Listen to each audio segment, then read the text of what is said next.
Ladies and gentlemen, there is one whose absence we feel most profoundly today.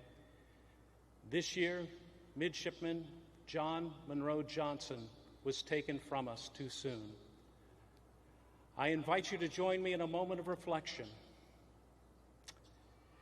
as we honor his courage, treasure his memory, and entrust him and all those dear to him to the comfort of the Almighty.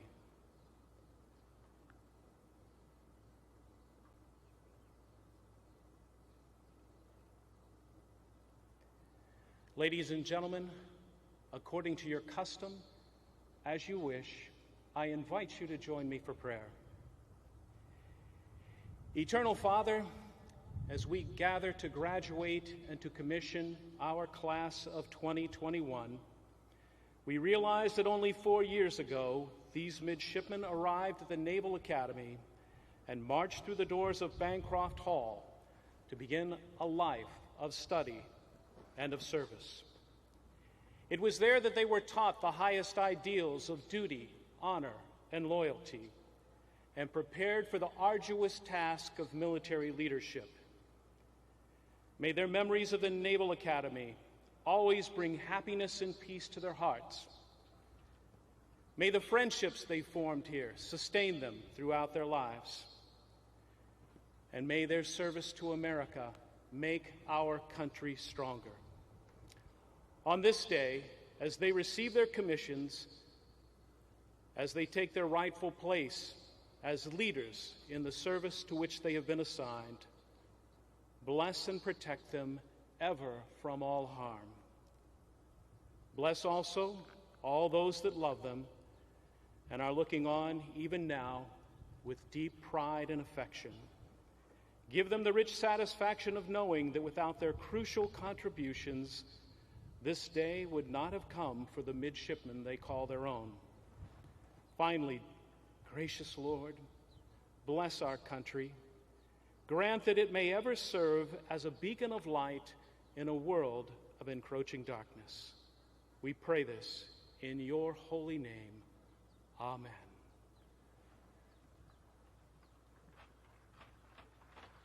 Please be seated.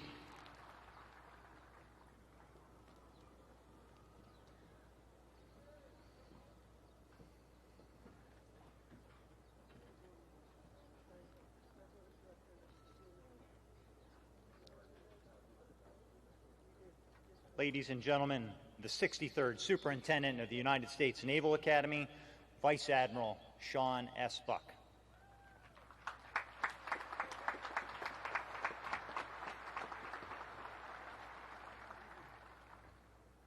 Welcome, Vice President Harris, Secretary Harker, General Berger, Admiral Gilday, family, friends, but most importantly, welcome, class of 2021.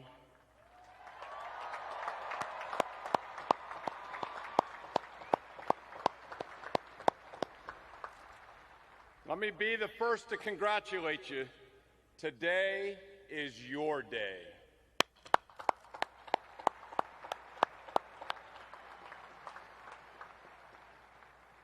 I can't tell you how thrilled I am to be here, looking out at all of you and your loved ones here in Navy and Marine Corps Memorial Stadium today. So much work has been done behind the scenes to make commissioning week run smoothly and safely, and to set up this beautiful ceremony under unprecedented circumstances this year.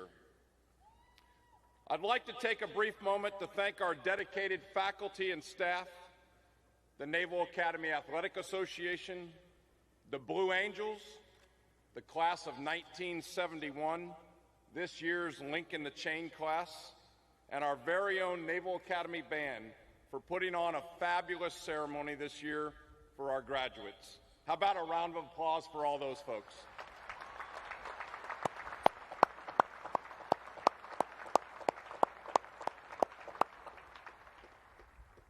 To the moms and dads, brothers and sisters, aunts and uncles, cousins, grandparents, sponsor moms and dads, all friends here today, thank you. Thank you sincerely for your unwavering and your everlasting support of the men and women that are assembled here on the field today.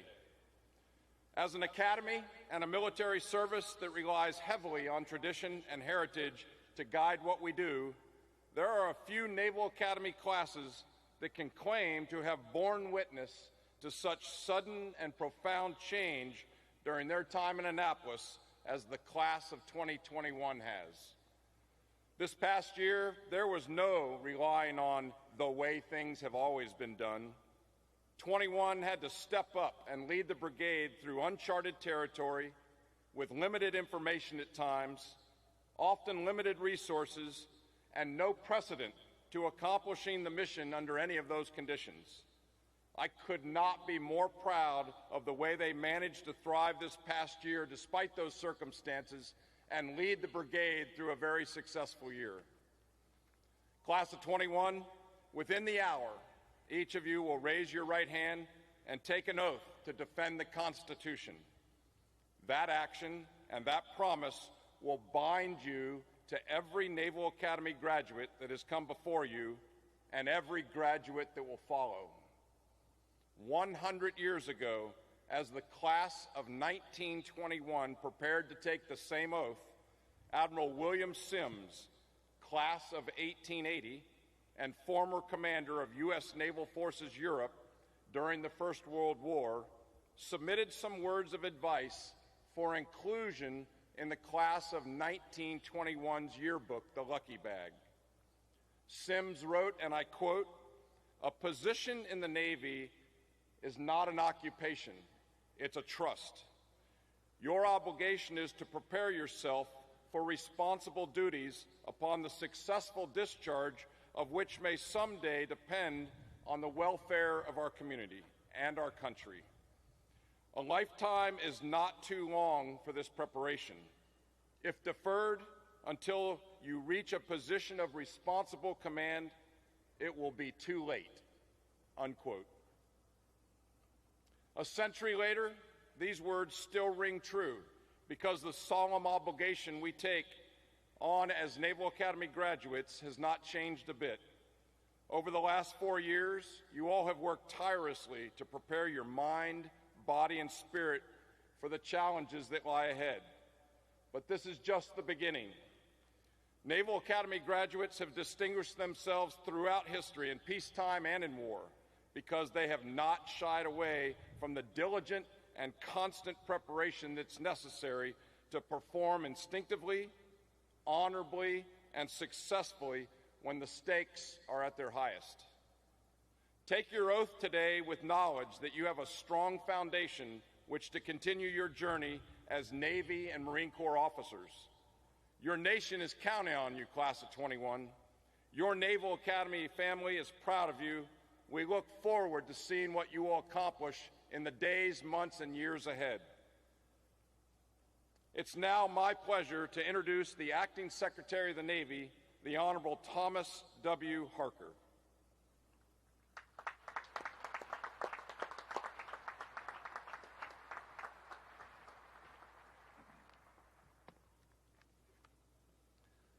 Vice President Harris, General Berger, Admiral Gilday, Superintendent Buck, friends, family, thank you for honoring us with your presence.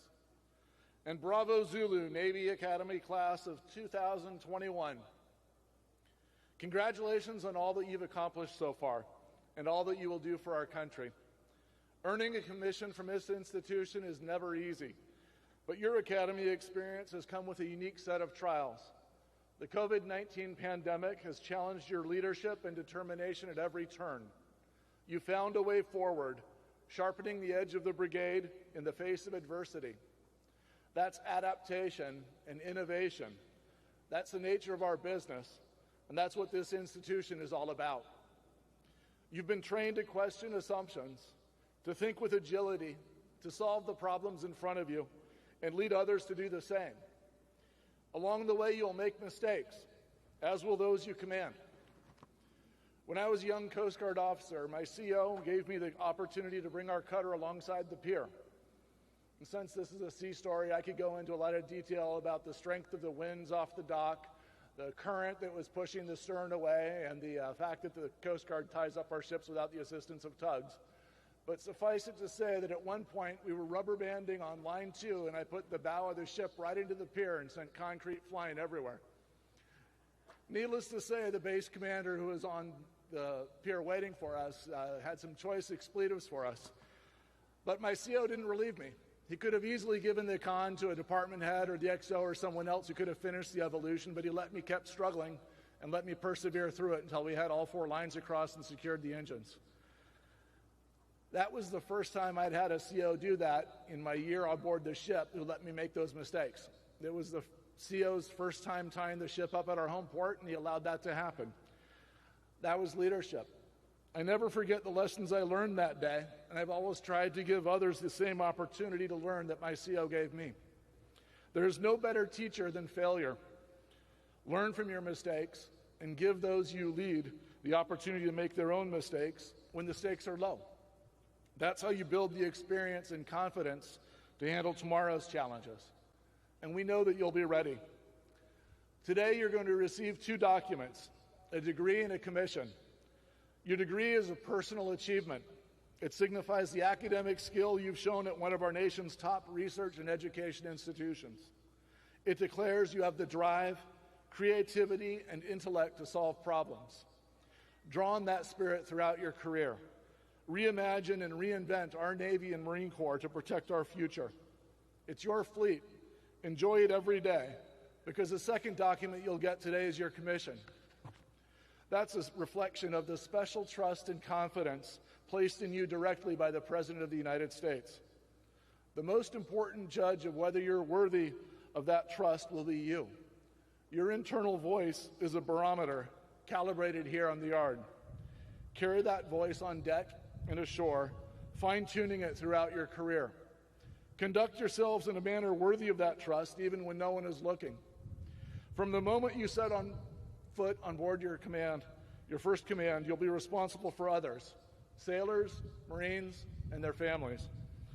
Decisions you make will impact the lives of those entrusted to lead. You have much to teach, but you also have much to learn, particularly from your chiefs and non-commissioned officers. Listen to your people. Give them the power to speak up and fix the problems in front of them. Make sure they have care for their mental health as much as their physical health. I know from experience how important counseling and care can be. In February of 1993, the Haitian ferry vessel Neptune sank with 2,000 people on board. Ship I was on went to do recovery about 36 to 48 hours after the vessel sank. Unfortunately, we were not there to save any people. However, we had the task of recovering the bodies. It was a horrific experience, and after an experience like that, no one wanted to have counseling or relive what we did. We just wanted to go home. But I'll always be grateful for the fact that leadership sent us into Guantanamo Bay and flew down psychologists, psychiatrists, members of the clergy, and others to talk to us about the experience, to work through our emotions and enable us to move forward. We didn't go home. We went back on patrol, and we finished out our tour.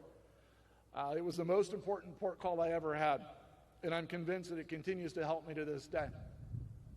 In the course of your service, you, your peers, and your subordinates will see and experience things most Americans won't even dream of. That's what you volunteered to do. But don't shelve those experiences away. Reach out, talk to somebody, and encourage your people to do the same thing. Your leadership can break the stigma and get the sailor and Marine or military family the help they need. Lead by example at all times when it comes to the critical issues facing our people. Take action to eliminate sexual harassment and sexual assault. Those two things are a scourge on our service.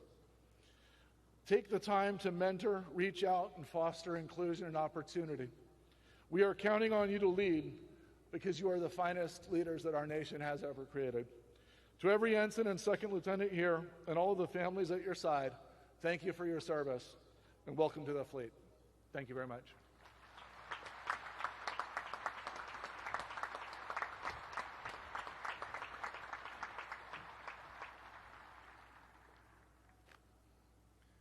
Ladies and gentlemen, the 49th Vice President of the United States, the Honorable Kamala Harris.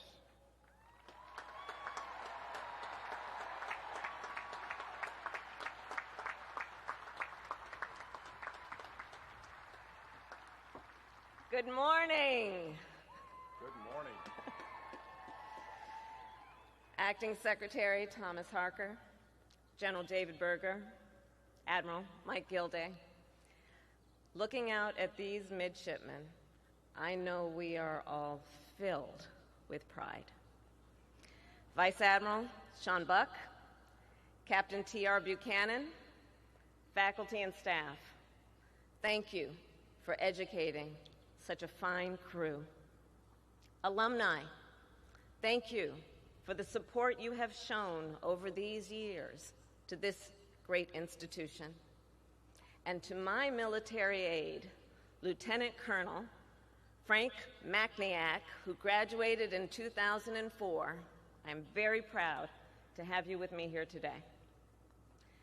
Family and friends of these graduates, thank you for the sacrifices you have already made and will make. And I also want to acknowledge Kim and John Johnson. Your son was taken far too soon, and I promise you that he will not be forgotten. And finally, to the class of 2021, congratulations. Congratulations.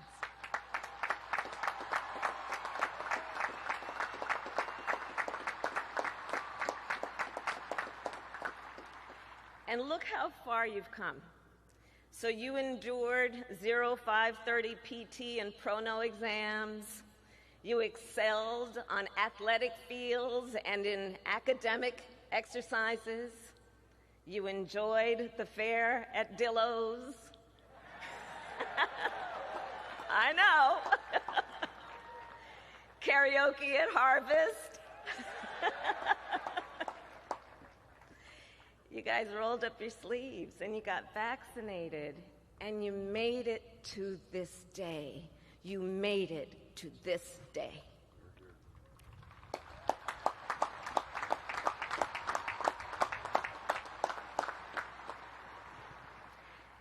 And this day that is not only a commencement, this day that is a commissioning.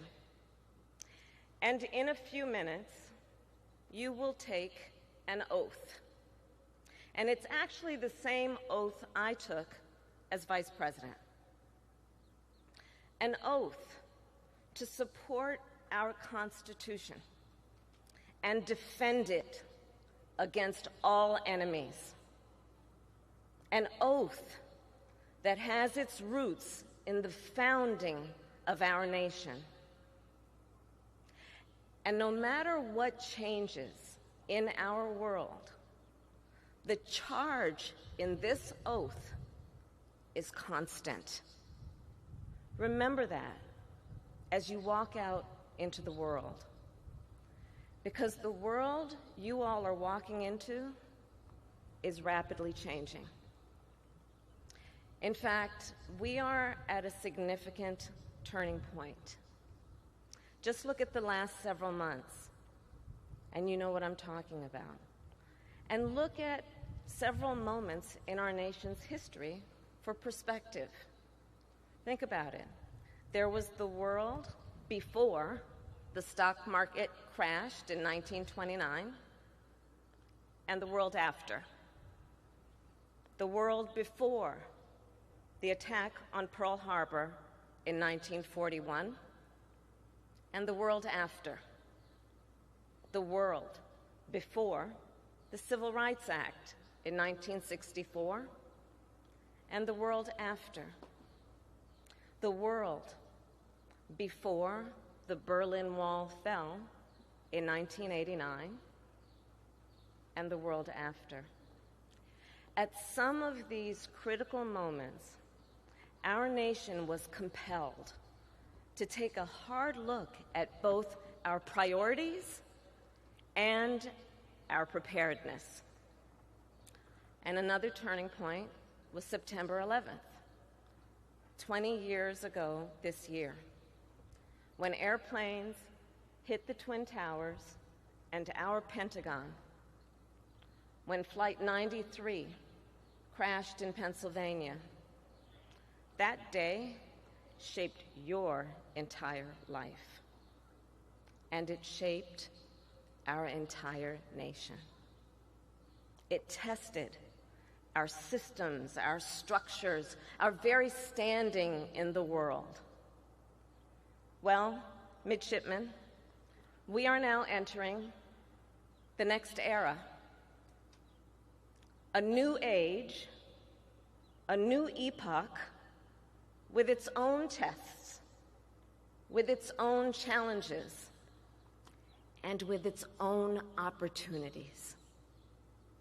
The global pandemic, you see, of course, has accelerated what was happening before, and it has accelerated our world into a new era.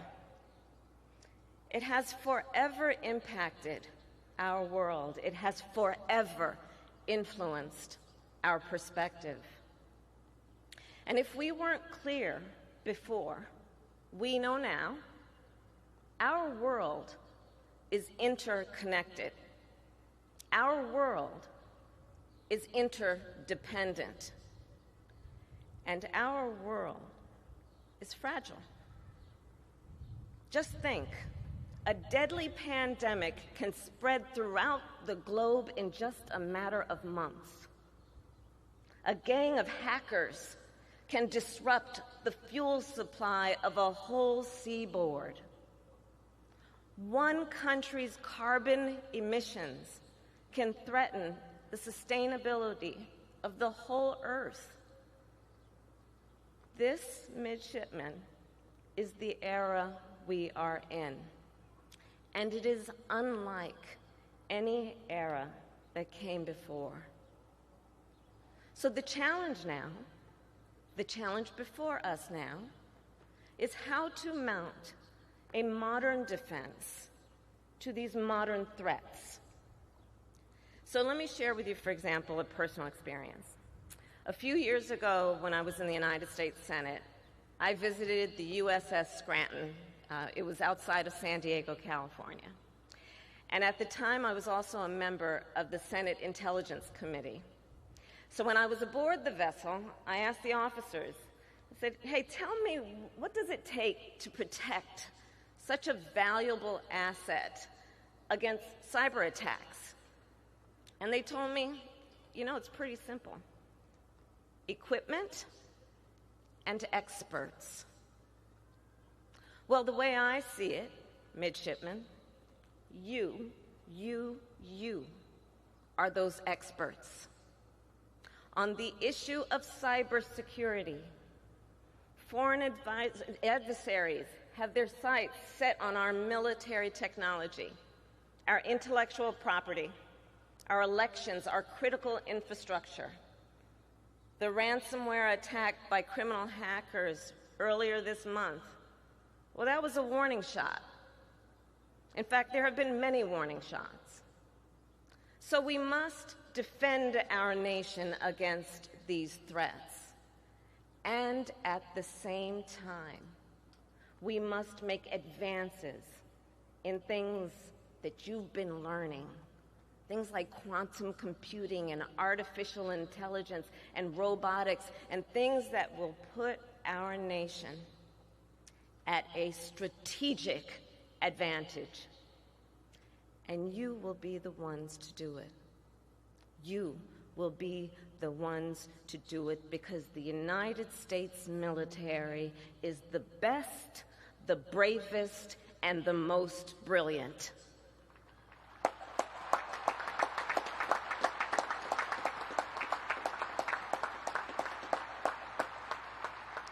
And just think, from walkie-talkies to the internet to satellite navigation, the United States military has been on the forefront of research, development, and technological advancement.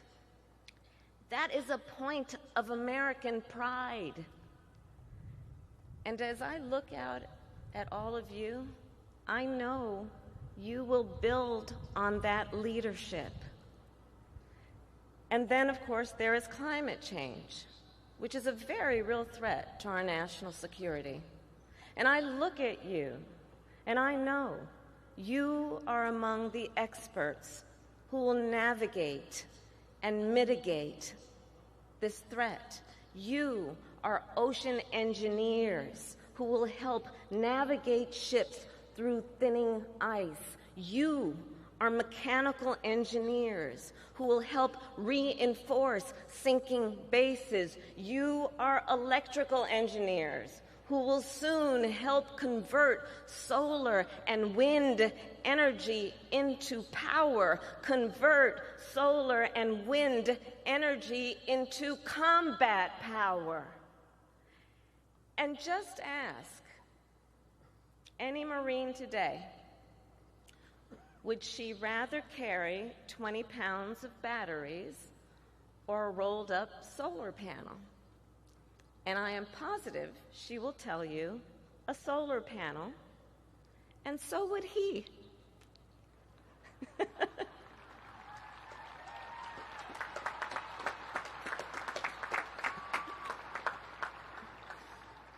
The American people are depending on you, the best, the bravest, the most brilliant. We saw this during COVID-19 when Americans watched how members of our military helped vaccinate our nation. Because you know biological threats like pandemics and infectious diseases are yet another threat in this era. And you are confronting this threat. Our military helped develop the technology that made the vaccine possible. Naval researchers also figured out how to use 3D knitting machines to make masks. Naval labs monitored the spread of the disease, and the Marine Corps and the Navy are leading on making the connection between the pandemic and medical readiness of our fighting forces for the future. Class of 2021, you are prepared for all of this.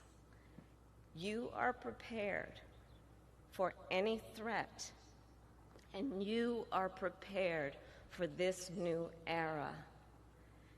And it is not only because of the knowledge and the skills you gained here, or those you will continue to learn, but it's because of something more. It's because of who each of you is. It is because of who collectively you are. So as I conclude today, that's what I want to talk about. I want to talk about you. As Vice President, I've come to know the United States Navy quite well. Every day, in fact, I'm surrounded by sailors and Marines, and your tradition and your history. And I mean that literally. So I often travel on Marine 2. In fact, that's how I arrived today. My residence is on the grounds of the United States Naval Observatory. My West Wing office features a desk built by Seabees from timbers of the USS Constitution. My ceremonial office was once occupied by the Secretary of the Navy. And displayed there, I have placed the shoulder boards of your brigade commander, Midshipman Sidney Barber.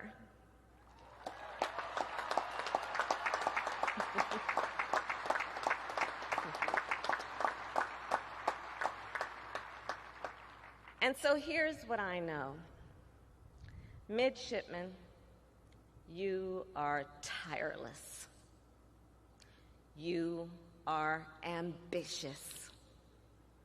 You are a fierce fighting force. You are idealists in the truest sense. You are the embodiment of American aspiration. So hold on to that. Because in your career, you may witness some of the worst of humanity, but promise that you will never forget the best of who we are, that you will never forget the ideals you stand for: duty, honor, loyalty. Fight for those ideals and fight for our democracy. And remember, our Constitution is not only something to defend, it is a guide. It is a guide for your service. It begins with 3 simple words: we the people. Not I, we. Our nation was designed to be a team sport, and we are in this together.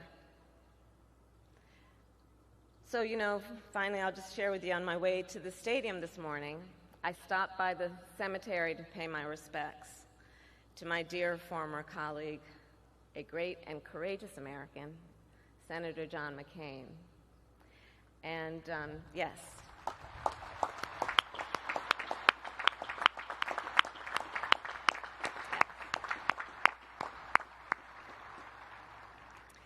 So most people don't know, he wanted to be buried next to his best friend, who he met on the yard, Admiral Chuck Larson.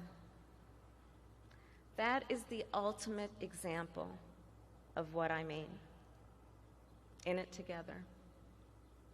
So midshipmen, throughout our history, officers in the United States Navy, officers in the United States Marine, have risked everything to defend our freedoms.